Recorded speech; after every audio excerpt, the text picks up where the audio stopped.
Welcome to a new episode of the Guru Perspective, and I'm your host, the Guru himself. And I want to talk about a few things that happened over last weekend, starting off with the college championship games. And I want to talk about some of the games in the NFL as well. I want to start off and let you know, if you wasn't aware yet, I do have the rankings right now that's going on. And I know a lot of people wasn't too happy when they heard what was going on as far as the college rankings. But let me get right into it. James Madison University is number 12th ranked team in the nation, and number five is Oregon. They will face off. Alabama stays in there, and they were number nine last week, and they're still number nine. It didn't affect them losing to Georgia as bad as it was, and they're playing number eight Oklahoma. Number 11 Tulane. Yes, I said it. You have James Madison and you have Tulane that's in this playoff, and they will be facing number six Ole Miss. You have Miami, who leapfrogged Notre Dame. And I know a lot of people, Notre Dame hopeful and fans, are pissed because they felt like Alabama lost and they shouldn't be in it after losing to Georgia, especially as bad as they did. And then you have Texas A&M, who's the seventh ranked team. And of course, you got Texas Tech, the fourth ranked team. They're on the bye. You have the number one overall team, Indiana, who's on the bye. Number three, Georgia, and number two, Oklahoma. Number two, I'm sorry, Ohio State. Now that we got that settled, I want to get into the games in hand, and one of them was number 24, North Texas versus Tulane, number 20, Tulane. This game basically came down to just the team who had made the less mistakes, and the team that made the less mistakes won. Tulane played a pretty much clean game. They played really solid in this one. The defense got a little tired, and I felt like it was going to be a comeback from North Texas, but it was too little too late. Drew Mastermaker didn't play as well as I thought that he would. He had 294 yards through the air, two touchdowns and three picks. One of them went back for an interception, and it went back for a touchdown, a pick six. And I just didn't really think it was a lot of good ball play for them. And about time they started playing well and he got his numbers, I felt like it was garbage points. Jamari McClure, running back for Tulane, had 121 yards on 22 carries and a touchdown. And for the most part, they controlled the game on just having solid defense and making Drew Mastermaker make mistakes. That final score was 34-21. Troy versus James Madison wasn't close at all. That final score was 31-14. It wasn't really nothing I was too excited about, no disrespect. If you are a fan of Troy and James Madison, I was really surprised that that was even a championship game that was being discussed, but I'm going to move on. Number two, Indiana versus Ohio State. Number one overall, Ohio State was a really good game. It was a good defensive minded game, and it was like a game of chess. Thing is, you don't make fun or you don't mock a team when you're up or when you're to the point where you're going to tie a game because you never know the outcome. This game right here, Fernando Mendoza played okay. He didn't play as good as he normally do, but then I have to say the same about Justin Slayton. And Justin Slayton played okay for the most part. Mendoza had 222 yards, a touchdown, and a pick. And Julian Sand had 258 yards to score, and he had an interception on the day as well. Really good game, and I enjoyed the actual outcome of the game. Me being a Michigan fan, and at first we all thought that they were just going to run through Indiana. Nobody really had legit hope or faith and think that they can do the job, but Indiana proved otherwise. They proved that they're the best team in the nation by beating the best team and the reigning defending champs. That final score was 13-10, and it was a nail biter, but a really good game. Defense stepped up in this one too. It was more of a defensive minded game versus offense, which I couldn't believe. And then we had this disaster of a game right here, and I feel bad for my family members in Alabama, but this was really hard to swallow right here. This was a really tough game. That final score was 28-7.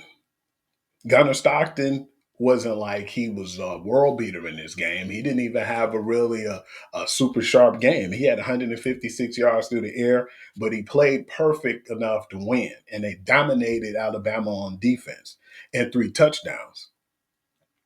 Ty Simpson had 212 yards, a touchdown, and he had a pick on the day. And the running back, the game was so pedestrian. He had 4 carries for 11 yards. And it was just a really poor outing for Alabama. And yeah, I'm not dogging him out and going to throw or point the finger at Caden DeBoer. This is a situation right now where he can fix this because funny thing is, even after this disastrous loss, they showed that him and Saban are close neck and neck as far as the first 2 years in the games they played. I think Caleb DeBoer is actually a game better than Nick Saban right now. But that being said, I think Nick Saban only had one 20-point blowout in his Alabama career, and I believe that was against Clemson in a championship game. And already Caden DeBoer have two of those games on his resume. And that's why people were upset as far as Notre Dame hopefuls and thought that they should be in because they lost in the championship game. But yes, they beat Georgia earlier in the year. And I feel like the committee looked at them and said, well, they shouldn't be punished for that. And at the same time, you guys, I know how unfair it sounds. And I definitely didn't feel like Alabama should be in there myself. But when you look at it, you got to look at the situation too. And I think that they're making Notre Dame pay for the fact, or they're suffering because they want to stay independent and they don't want to get a part of a division. So since that's the case, I believe this is happening right now. But it's a lot of bad things happen after that as well, and I will talk about it. BYU, number 11 BYU versus number 4 Texas Tech. This game wasn't even close. I thought the BYU would put on a better outing, but they didn't. BYU basically had Bear Botchmeyer 115 yards through the air and 2 interceptions.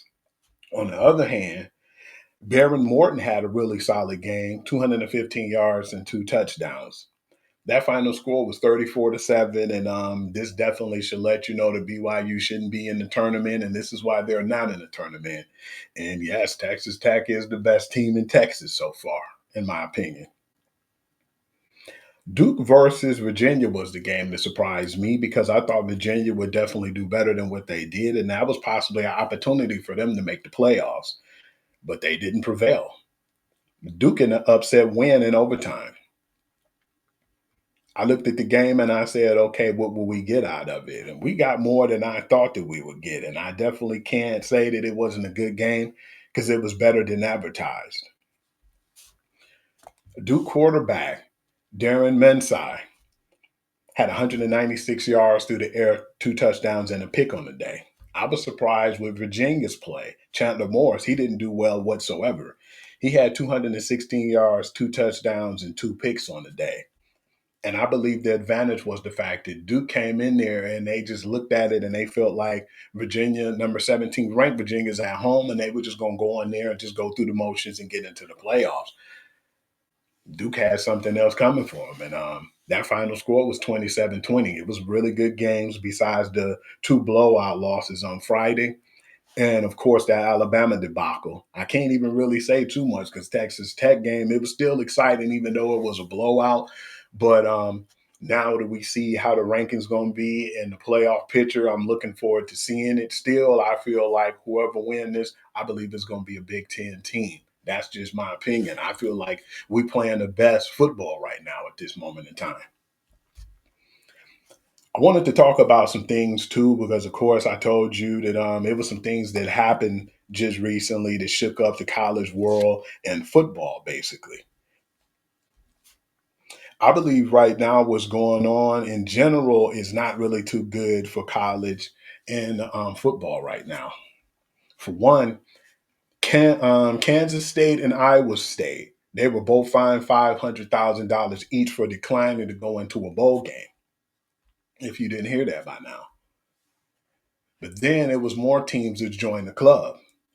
Of course, after Notre Dame found out that they got snubbed and they wasn't going to be in the college playoffs, they declined to go to a bowl game. Kansas State, Iowa State, the two teams already named, Florida State, Auburn, UCF, Baylor, Rutgers, as well. They all declined bowl bids.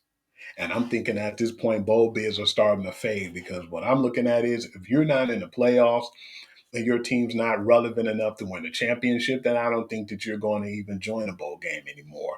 I believe most of these young men are going to focus on saying, hell with that. We're not going to be trying to go in a bowl game and risk our health versus us getting ready and training for the combine and getting ready to go to the NFL. We start to see this as far as once the NIL and then the playoffs and all these things start to come about. It's taking the purity away from the college sport that we all know and love as far as football. But then I figured with the NIL and all these things happening, especially a 12-team tournament, this was going to happen. I know a lot of people wasn't happy with the committee and what happened and what went on and how it materialized with Notre Dame. But still, at the same time, the bowl games was fading away as we know it. I want to move on now and I want to talk about what happened in the NFL and the aftermath of the NFL just recently, week 14. And I want to start off with the Detroit Lions and the Dallas Cowboys game. This was a game that I was a little frustrated with at first because when I looked at it, it was too many penalties being called. It was an offside penalty at one point. And not only was it an offside penalty, but it was a really bad offside penalty on the Cowboys. It would have been a neutral zone infraction from the defense. And then it was a pass interference on the same play against Jamison Williams, and they didn't call it. So I said, what is going on? You know, Jared Goff was pissed off, and a lot of other players wasn't too happy about what happened. But we went on to kick the ball to Dallas. But then there was other bad calls too in the game. You know, the pass interference on George Pickens. I definitely feel like they were fighting for the ball and both had a chance to try to get the ball. So I feel like you should have just let that play out. The pass interference too that cost Dallas, you know, and I'm not saying that I'm a pro Dallas fan, but it was some head scratching calls on both sides. And I feel like a lot of people looked at it and they were more pro Dallas getting the bad calls versus the Detroit Lions. And they said that they didn't want the Dallas Cowboys to be in the playoff hunt.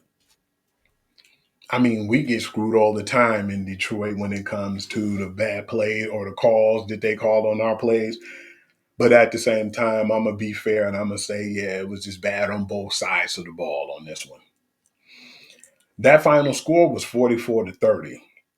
Jared Goff had 309 yards through the air and a touchdown. Dak Prescott had 376 yards, a touchdown, and he had two picks on the day. Javonte Williams had 67 yards on 17 carries in the score. David Montgomery had 60 yards, six carries, and a touchdown as well. And Jamison Williams, J-Mo, had 96 yards on seven receptions. And before CD Lamb got hurt, which I definitely feel like this would have been a much closer game if he was still healthy, he had six receptions for 121 yards. I want to move on and I want to talk about the Steelers and Ravens matchup. It was a really good matchup. You know, usually the NFC, um, the AFC North usually have really good competition over there. And this is one of the games that I was looking forward to over the weekend. Lamar Jackson didn't definitely look like himself.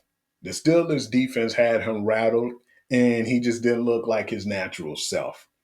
He had 219 yards, a touchdown, and he had an interception on the day. Derrick Henry had 94 yards on 25 carries. Aaron Rodgers had 284 yards and a touchdown. And Kenneth Gainwell had four carries for 15 yards, and he had a score as well. DK Metcalf looked pretty sharp on the day. Didn't get in the end zone, but he had seven receptions for 148 yards. And Zay Flowers had 124 yards on eight receptions. It went down to the very last minute in this one, and the Pittsburgh Steelers were able to hold off the Baltimore Ravens 27-22. I want to get into another really good, fun game to me, and this was a battle of the Bengals and the Bills. This was a snow game, and I always look forward to the snow games. It was a really good contest. It looked like the Bengals at one point was going to run away with it, but I just believe that Joe Burrow, with his carelessness of the ball, cost him this game because he threw two unnecessary picks. Like he threw a pick on a screenplay, and that surprised me because it was a pick six at that. He had 284 yards, four touchdowns, and two interceptions, two back-to-back interceptions that went in for scores for Buffalo. Josh Allen had 251 yards and 3 touchdowns on the day.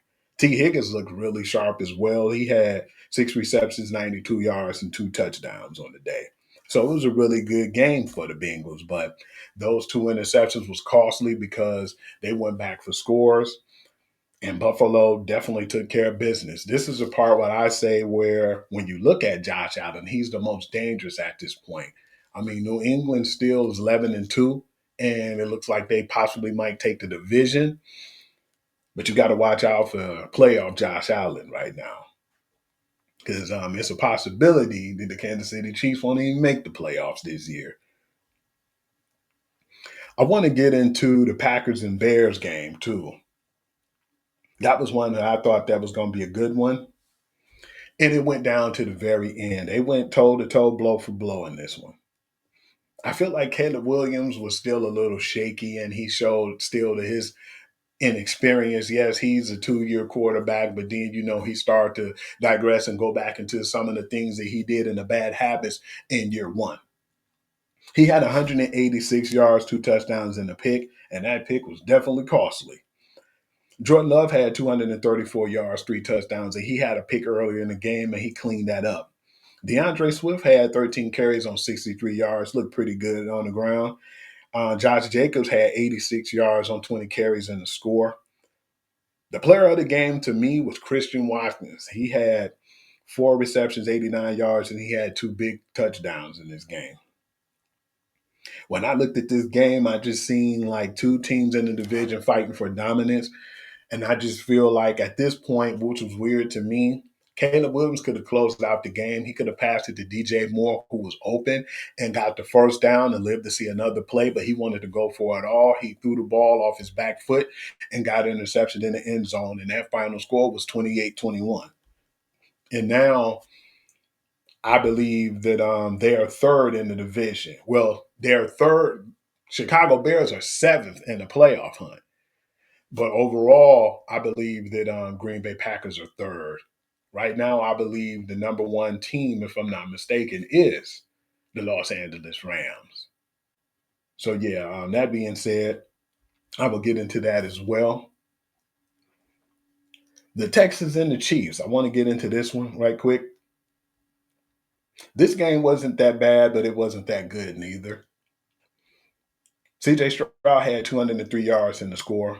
Patrick Mahomes had some of the worst stats that he's ever had that I've seen in the NFL. But then you guys still got to consider he had 3 offensive tackles out. One of them got hurt during the game, and Trent McDuffie was out of the game. He had 160 yards and 3 interceptions on the day, and he was the only run game they had with 7 carries and 59 yards. And Nico Collins was just Nico Collins, 4 receptions for 121 yards. But for the most part, the defense carried the Houston Texans in this game. And that final score was 20-10. And like I said, I definitely would be surprised if the Kansas City Chiefs make it to the playoffs this season. They still have time, but I just don't see it with all the injuries they suffered this year.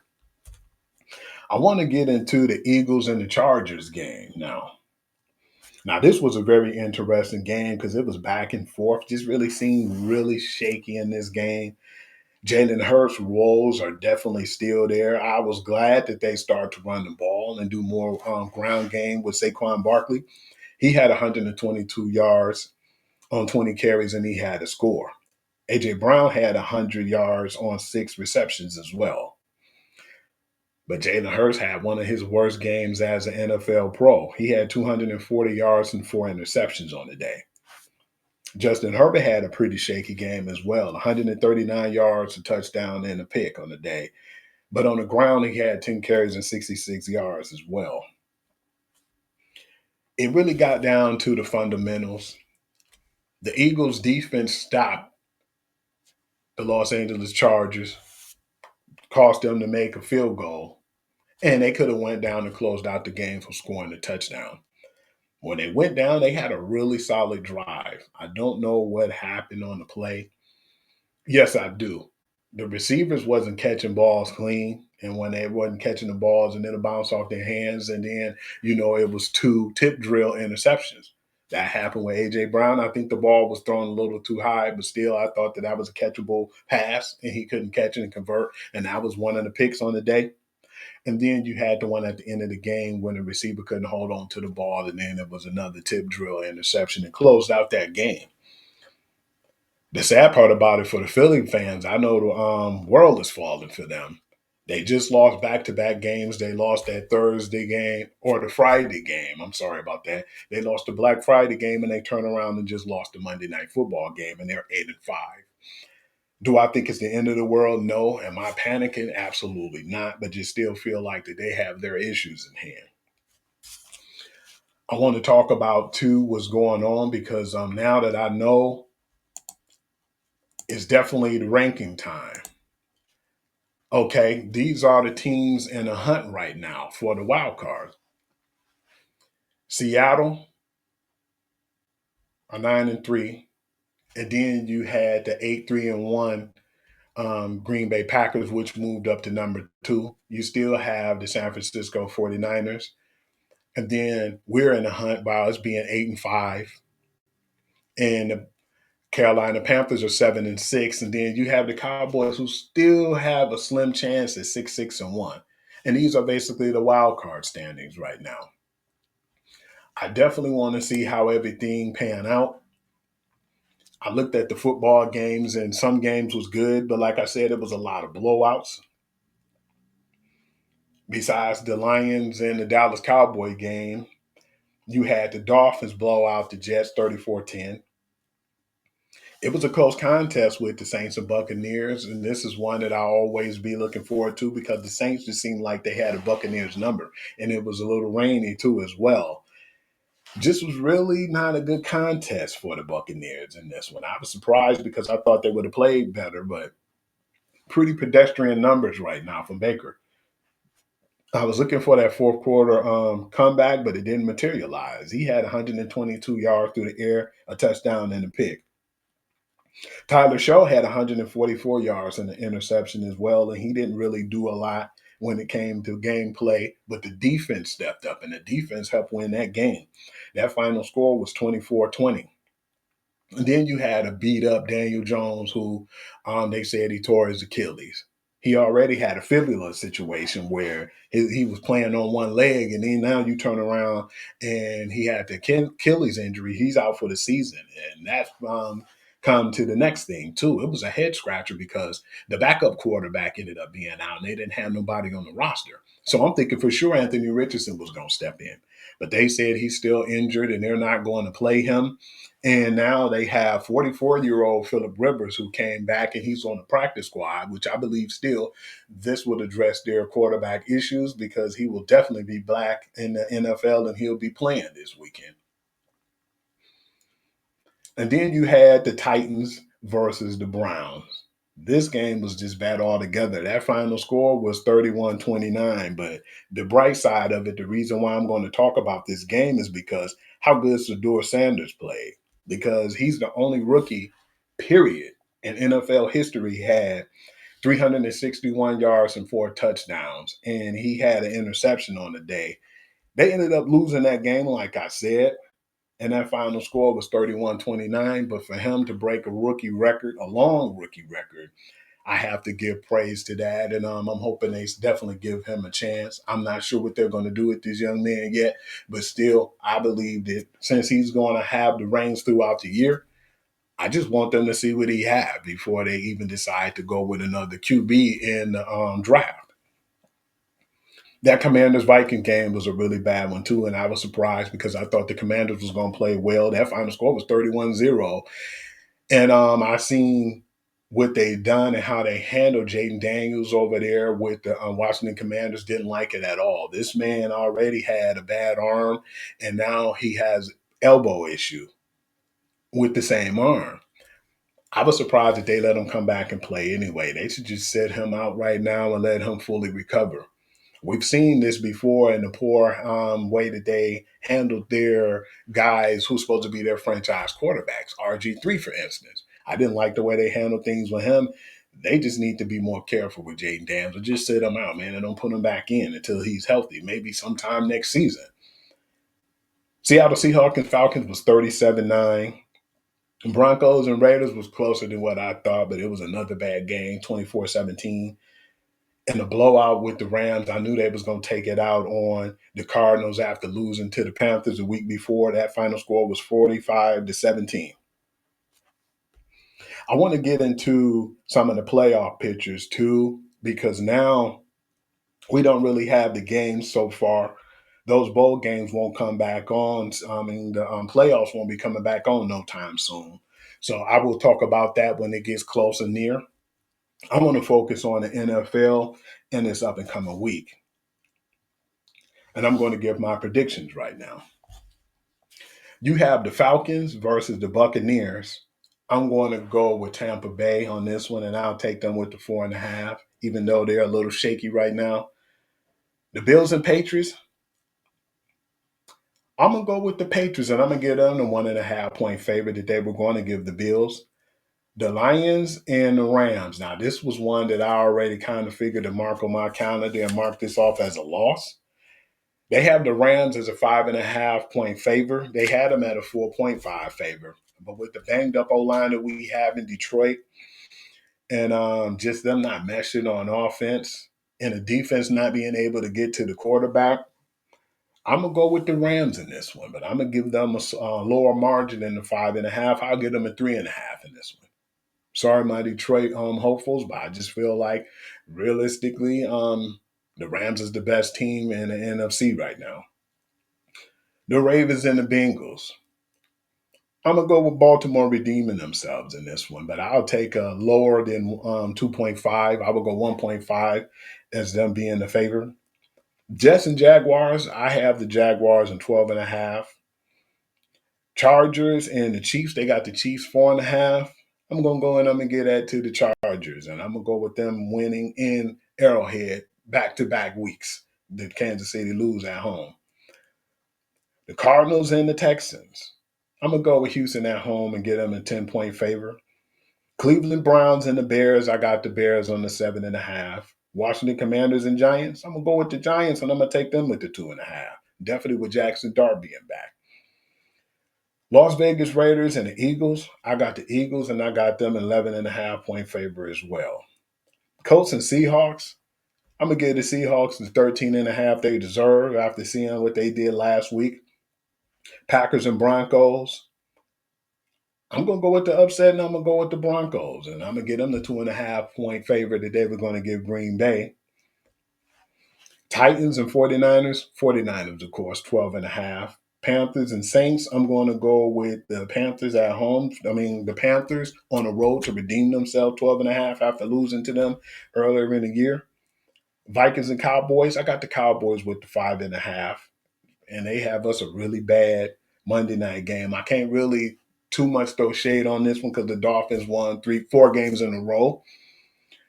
The 6-7 Dolphins playing the 7-6 Steelers, and they're at home. But I'm gonna go with the upset in this one. I'm gonna go with the Miami Dolphins, and I'll take them with the 3 points on this one. Now that I've talked about everything, and I gave my predictions, I don't really have too much more to say, but just thank you for all the people who support the show. Thank you for my sister Harriet from always being my rock, always showing me love and support. I would like to thank eBuck. Give a shout out to the Nighthawk Network, Coach V, Felicia, Marla Macy. I would like to give shouts out to eBuck and my homegirl to the road to stardom and everybody who has a platform on the Nighthawk Network, Sean, the preacher.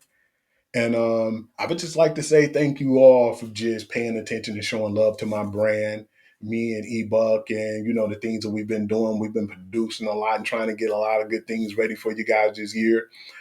I'd like to say thank you first and foremost. This is a hard time of year as far as Christmas, man, knowing that I lost my parents and don't have my parents around no more. But still, at the same time, the family I do have and my sister Harriet, I appreciate her and always showing me love and support. And I would like to also say to all my friends out there and all my family members, just keep your head up, man. I know we all going through stuff, everybody in life. Just keep the Lord first. And like we always like to say, don't stress. Let the Lord handle the rest. I'm praying, for all of us to have a good holiday and make it to see another new year as well. And on that note, I would like to say I will see you guys next week. Until then, peace.